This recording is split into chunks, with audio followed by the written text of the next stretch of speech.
السلام علیکم ورحمۃ اللہ وبرکاتہ۔ میں ہوں عبدالوہاب شاہ اور آپ دیکھ رہے ہیں نقطہ گائیڈ چینل۔ ناظرین، خطے کی صورتحال کے حوالے سے بہت ساری اہم چیزیں ہیں جن پر آج کی اس ویڈیو میں ہم بات کریں گے، جس میں ایک تو ہم شملہ معاہدہ کے بارے میں بات کریں گے کہ شملہ معاہدہ کیا ہے اور اس کے ختم ہونے کا کیا مطلب ہے، اس کے خطے پر کیا اثرات پڑیں گے، اور دوسرا G7 ممالک کا سالانہ یا اجلاس جو ہوتا ہے اس میں بھارت کو پہلی بار انڈیا کو دعوت نہیں دی گئی، اس سے گویا کہ نکال دیا گیا ہے۔ تو یہ کیا معاملہ ہے اور اس میں کیا صورتحال سامنے آ سکتی ہے، اس پر بات کریں گے۔ اس کے علاوہ کچھ افغان مہاجرین، افغان شہریوں کے حوالے سے اہم چیزیں ہیں، اہم باتیں ہیں، ان پر ہم بات کریں گے۔ تو میرے خیال میں سب سے پہلے بات کر لیتے ہیں G7 ممالک کے اجلاس میں بھارت کو اس میں دعوت نامہ نہیں دیا گیا۔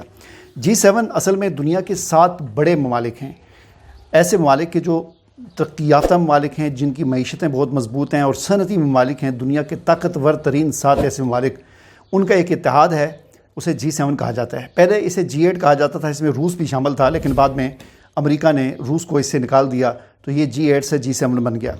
تو اس کا جو اجلاس ہوتا ہے اس میں ان G7 ممالک کے علاوہ جو ایسے ممالک جس میں شامل نہیں ہیں ان کو بھی بطور مندوب کے، بطور مہمان کے وہاں پر دعوت دی جاتی ہے، اور بہت سارے ایسے ممالک ہیں جن کو دعوت ملتی ہے اور وہ وہاں پر شرکت کرتے ہیں۔ تو بھارت بھی ان G7 کے اجلاسوں میں شرکت کرتا آ رہا ہے پچھلے کئی سالوں سے، بلکہ 2020 میں تو ٹرمپ نے یہ تک کہہ دیا تھا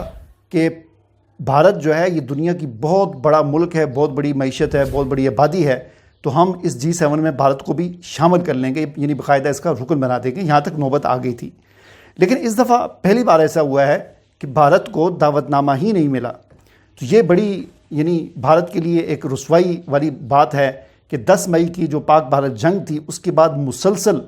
دنیا میں مودی کی وجہ سے، سرنڈر مودی کی وجہ سے بھارت کی بدنامی ہو رہی ہے اور بھارت جو ہے مسلسل تنزلی کا شکار ہے۔ تو یہاں پر سوال یہ پیدا ہوتا ہے کہ بھارت کو دعوت کیوں نہیں دی گئی؟ تو اس کی 2 وجوہات ہیں، مین وجوہات۔ ایک وجہ اس کی یہ ہے کہ اس اجلاس کی جو قیادت ہے وہ اس وقت کینیڈا کر رہا ہے،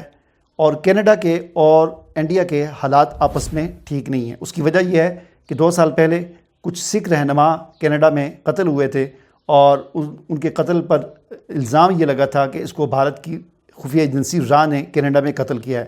اور حالات اتنے کشیدہ ہو گئے تھے کہ کینیڈا نے بھارتی سفیر کو بھی وہاں سے نکال دیا تھا۔ تو اس کے بعد کینیڈا اور انڈیا کے حالات آپس میں، بھارت کے حالات ٹھیک نہیں ہیں۔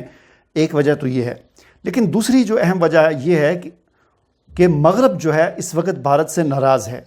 کیونکہ بھارت نے پورے مغرب کی مٹی پلید کر کے رکھ دی ہے۔ اور وہ کیسے؟ وہ پاک بھارت جنگ کے نتیجے میں،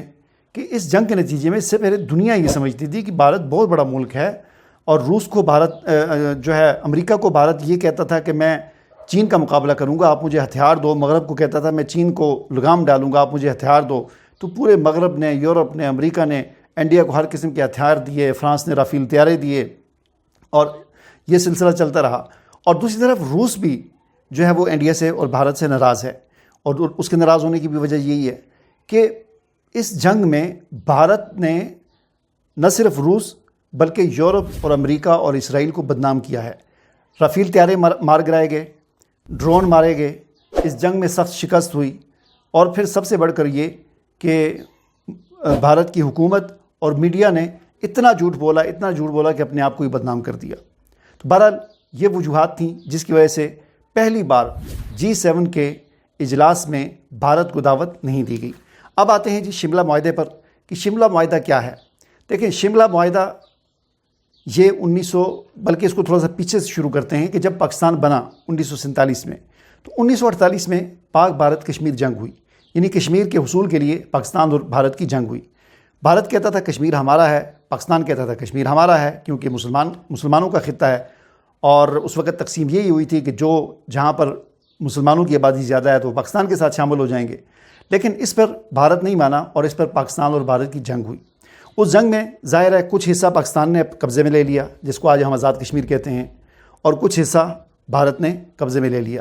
اب یہ جنگ جاری تھی کہ اس جنگ کے دوران بین الاقوامی قوتوں نے پاکستان اور بھارت کی سیز فائر کروائی، یعنی جنگ بندی کروائی کہ آپ جنگ کو روک دیں۔ تو اس وقت جو جنگ روکی گئی، یعنی سیز فائر کیا گیا، تو اس وقت بھارت کی فوجیں جہاں پر بیٹھی ہوئی تھیں اور پاکستان کی فوجیں جہاں پر بیٹھی ہوئی تھیں وہ وہیں پر بیٹھ گئیں، جنگ بندی ہو گئی، سیز فائر ہو گیا عارضی طور پر کہہ لیں، اور پھر بعد میں اس سیز فائر کو توسیع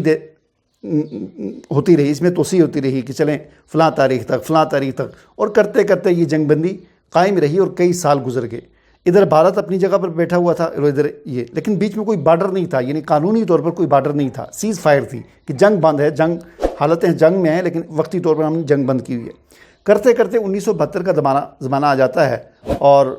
ذوالفقار علی بھٹو کے دور میں یہ پاکستان اور بھارت کے درمیان شملہ معاہدہ ہوتا ہے۔ اس شملہ معاہدے کی اور بھی بہت ساری شکیں ہیں، لیکن ان میں سے ایک شک یہ تھی کہ یہ جو سیز فائر ہوا ہے، ادھر بھارت بیٹھا ہوا ہے، ادھر پاکستان بیٹھا ہوا ہے، تو اس کے درمیان جو ہے یہ جو لائن ہے اس کو ہم بارڈر تسلیم کر لیتے ہیں۔ اس سے پہلے یعنی یہ بارڈر نہیں تھی، تو اس کو لائن آف کنٹرول یعنی بارڈر تسلیم کر لیتے ہیں ہم، اگرچہ وہ انٹرنیشنل بارڈر تو نہیں ہوگا، LOC ہوگی، لیکن اس کو بارڈر تسلیم کر لیتے ہیں۔ چنانچہ شملہ معاہدے کے تحت یہ جو کشمیر کا جو بارڈر ہے اس کو بارڈر تسلیم کیا گیا، ورنہ اس سے پہلے یہ بارڈر نہیں تھی، صرف ایک سیز فائر تھی، جنگ بندی تھی۔ تو یہ شملہ معاہدے کی اہم شک تھی۔ اب پاکستان نے اس شملہ معاہدہ کو ختم کرنے کا اعلان کیا ہے۔ اس کو ختم کرنے کا مطلب یہ ہے کہ پاکستان اب لائن آف کنٹرول کو نہیں مانتا، اب کوئی بارڈر شارڈر نہیں ہے، پاکستانی فوج جب چاہے جہاں چاہے آگے بڑھ سکتی ہے اور کشمیر پر قبضہ کر سکتی ہے۔ وہ الگ بات ہے کہ ظاہر جنگ ہوگی، ویسے تو اتنی آسانی سے تو نہیں ملے گا، لیکن وہ جو بارڈر والی حیثیت تھی کشمیر کی لائن آف کنٹرول کی، اس کو ختم کر دیا گیا ہے۔ اب پاکستان اور بھارت 1948 کی پوزیشن پر واپس آ گئے ہیں کہ ہم اس وقت حالت جنگ میں ہیں، بارڈر شارڈر کوئی نہیں ہے، کوئی لائن آف کنٹرول نہیں ہے، کوئی LOC نہیں ہے، بس سیز فائر ہے، عارضی طور پر جنگ بندی ہے جو کسی بھی وقت دوبارہ جنگ چھڑ سکتی ہے، پاکستانی فوج داخل ہو سکتی ہے۔ اس کا دیکھیں خطے کی صورتحال پر اس کے جو اثرات پڑیں گے، ان میں سے ایک بڑا اثر یہ ہے کہ اب پاکستان کے لیے موقع ہے کہ وہ کشمیر کو آزاد کروا سکتا ہے، پاکستان کشمیر میں گھس سکتا ہے، اور پھر خاص طور پر ظاہر ہے اس شملہ معاہدہ کو سندھ طاس معاہدہ کی معطلی کے جواب میں معطل کیا گیا ہے۔ تو بھارت جو ہے پاکستان کے پانی بند کرنا چاہتا ہے، اور بھارت کے جتنے بھی بڑے بڑے ڈیم ہیں زیادہ تر وہ کشمیر میں ہی ہیں۔ اگر پاکستان کشمیر پر قبضہ کر لیتا ہے تو اس کا مطلب یہ ہوگا کہ وہ ڈیم بھی پاکستان کے قبضے میں آ جائیں گے، کیونکہ سارا پانی کشمیر سے ہو کر پاکستان میں داخل ہوتا ہے، اور بڑے بڑے اہم تمام ڈیم وہ کشمیر میں ہی موجود ہیں، اور وہیں سے تو کشمیر پر قبضہ کرنے کا مطلب یہ ہوگا کہ بھارت پاکستان کا پانی بند نہیں کرے گا، بلکہ پاکستان بھارت کا سارا پانی بند کر دے گا۔ تو یہ مطلب اس کا ایک فائدہ ہے۔ تو بہرحال اس کے علاوہ سفارتی تعلقات میں کشیدگی جو ہے وہ زیادہ ہو جائے گی۔ اس کے علاوہ بین الاقوامی مداخلت جو ہے اس کا امکان بڑھ جائے گا۔ اقوام متحدہ، امریکہ، عالمی طاقتیں وہ جو ہے وہ مداخلت کریں گی اب اس معاملے میں، یعنی اس سے ایک کشمیر کا ایشو جو ہے زیادہ ہائی لائٹ ہو جائے گا۔ اب زیادہ جو ہے دنیا کہے گی جی ان کی کسی بھی وقت جنگ لگ سکتی ہے، لہٰذا اس کشمیر کے مسئلے کو حل کرتے ہیں، ٹھیک ہے نا۔ تو یہ جو ہے چند ایک اثرات اس کے جو ہے خطے کی صورتحال پر پڑیں گے۔ اس کے علاوہ جی بات کرتے ہیں غزہ کے حوالے سے۔ سلامتی کونسل، اقوام متحدہ کی سلامتی کونسل میں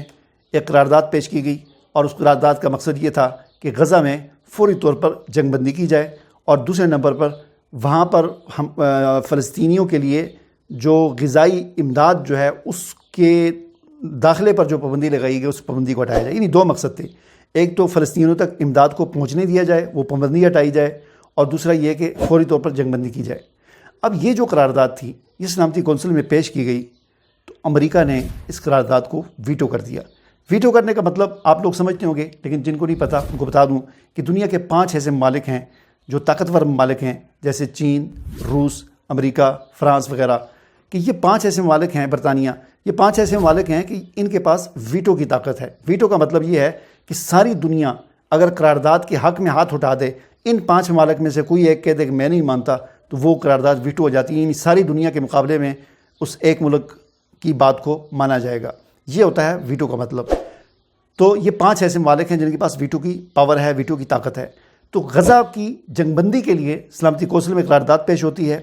اس قرارداد کے اندر کہا جاتا ہے کہ فلسطینیوں کے لیے جو غذائی امداد پر پابندی لگائی گئی اس کو ہٹایا جائے۔ امریکہ اس کو ویٹو کر دیتا ہے۔ اس سے آپ اندازہ لگا سکتے ہیں کہ امریکہ یعنی ٹرمپ کتنی بڑی دوگلی پسند۔ دنیا کو تو بظاہر وہ یہ شوق رہتا ہے کہ میں جنگیں بند کرنے کے لیے آیا ہوں، میں یہ کرنے کے لیے آیا ہوں، میں امن قائم کرنے کے لیے آیا ہوں، لیکن دوسری طرف اتنا ظلم و ستم ہو رہا ہے فلسطین کے اندر، غزہ کے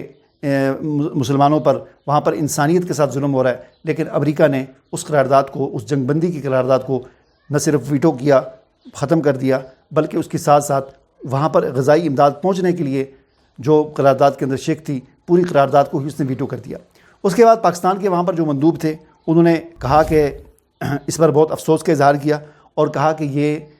انتہائی مجرمانہ خاموشی ہے اس ظلم و ستم پر جو غزہ کے اندر ہو رہا ہے۔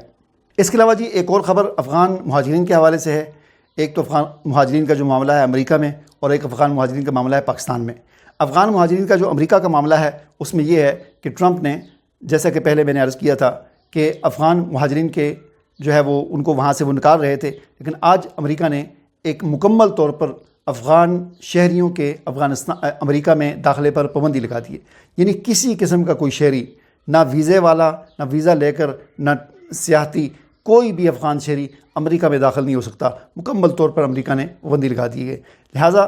اس پابندی کے بعد اب ان لوگوں کی امیدیں بالکل ٹوٹ چکی ہیں جو افغانستان سے بھاگ کر دنیا کے مختلف خطوں میں اس امید پر بیٹھے ہوئے تھے کہ ہمارا آقا، ہمارا مولا، ہمارا اتحادی امریکہ ہمیں وہاں پر لے جائے گا، جو 20 سال تک ان کے ساتھ دیتے رہے۔ بہرحال امریکہ نے مکمل طور پر پابندی لگا دی ہے۔ کچھ 12 ممالک ہیں جن میں سے ایک افغانستان ہے کہ ان کی شہری امریکہ میں بالکل داخل نہیں ہو سکتے۔ اور ساتھ ٹرمپ نے یہ بھی کہا ہے کہ یہ جو پابندی ہم نے لگائی ہے اس کی کوئی میعاد نہیں ہے، اس کی کوئی ختمی تاریخ نہیں ہے، یہ بس پابندی ہے۔ اور دوسرا، پاکستان میں افغان مہاجرین کے حوالے سے جیسا کہ میں نے پچھلی ویڈیو میں عرض کیا تھا کہ دوبارہ محسن نقوی کی قیادت میں اجلاس ہوا تھا، جس میں افغان مہاجرین کے نکالنے کا جو آپریشن پاک بھارت کشیدگی اور جنگ کی وجہ سے معطل ہو گیا تھا اس میں تیزی لانے کا فیصلہ ہوا تھا، اور کل بھی اسلام آباد میں آپریشن کیا گیا تھا، بہت سارے افغان مہاجرین گرفتار کیا گیا تھا۔ آج یہ خبر آ رہی ہے کہ ایک افغان معروف صحافی نصیر بہروز، اس کو آج اسلام آباد پولیس نے گرفتار کیا ہے، جس کے پاس کوئی دستاویز نہیں تھی، کوئی کاغذات اس کے پاس نہیں تھے۔ یہ بھی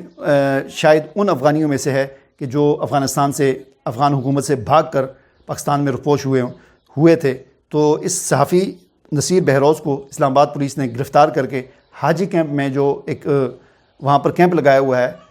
مہاجرین کو جو گرفتار کر کے وہاں پر جمع کیا جاتا ہے اور پھر وہاں سے ان کو گاڑیوں میں بھر کے